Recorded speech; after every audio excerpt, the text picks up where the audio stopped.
ভবিষ্যতে জাহাজ হয়তো শীঘ্রই একেবারে স্বয়ংক্রিয়ভাবে মহাসাগর পাড়ি দেবে। শুধু বন্দরের মধ্যে এলে কয়েকজন নাবিক সেটি চালনা করবেন।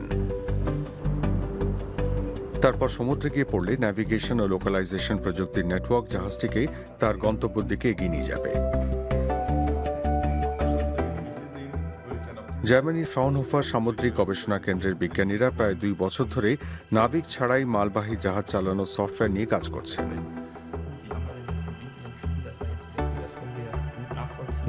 এমন অটোমেটিক জাহাজের সুবিধা কি? প্রথমত, কর্মীর প্রয়োজন না থাকায় অর্থ বাঁচছে, অর্থাৎ অর্থনৈতিক সুবিধা পাওয়া যাচ্ছে। আরেকটি সুবিধা হলো সেন্সর প্রযুক্তি কাজে লাগিয়ে সমুদ্রে জাহাজকে আরও নিরাপদ করে তোলা যাবে। ভুললে চলবে না, মানুষের ভুলের কারণেই সবচেয়ে বেশি জাহাজ দুর্ঘটনা ঘটে। তাছাড়া ধীর গতিতে চলা স্বয়ংক্রিয় জাহাজ পরিবেশ দূষণ কমাতেও সাহায্য করবে।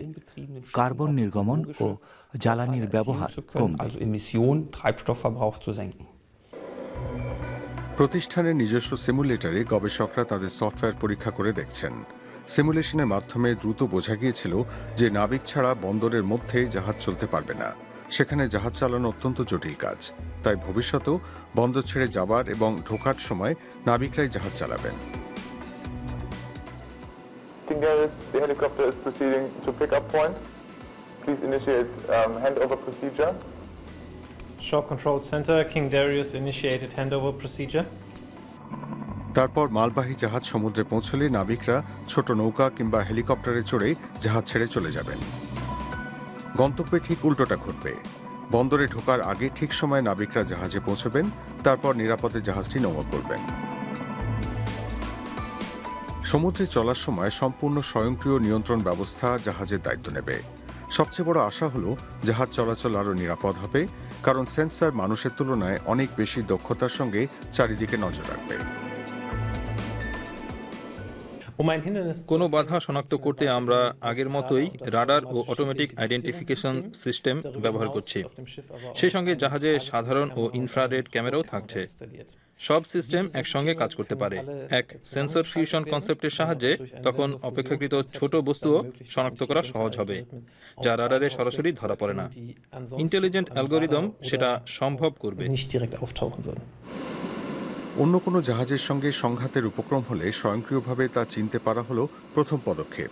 স্বতন্ত্র জাহাজ তখন নিজেই স্থির করবে এই অবস্থায় কি করা উচিত। তার নিজের এগিয়ে যাবার অধিকার আছে নাকি পাশ কাটিয়ে যেতে হবে। আমরা জাহাজকে আরো বুদ্ধি দিতে চাই, যাতে সে নিজস্ব ক্ষমতায় যাত্রাপথ স্থির করতে পারে এবং নিজেই সিদ্ধান্ত নিতে পারে, যেমন সংঘাত এড়িয়ে যাওয়া, দুর্যোগপূর্ণ আবহাওয়ায় নিরাপদে এগিয়ে যাওয়া ইত্যাদি। তবে একেবারেই কোনো নজরদারি ছাড়া নাবিকবিহীন জাহাজ চলবে না। স্যাটেলাইটের মাধ্যমে কোনো ব্যক্তি সবকিছুর উপর নজর রাখবেন এবং প্রয়োজনে হস্তক্ষেপ করবেন, যেমন জাহাজের স্বয়ংক্রিয় সিস্টেম পরিস্থিতি সামলাতে না পারলে অথবা সেগুলি বিকল হয়ে গেলে। এমন পরিস্থিতিতে 6টি পর্যন্ত জাহাজ দূর থেকে নিয়ন্ত্রণ করা যাবে। এই যান্ত্রিক উদ্ভাবনের ফলে নাবিকের পেশার চরিত্রও বদলে যাবে।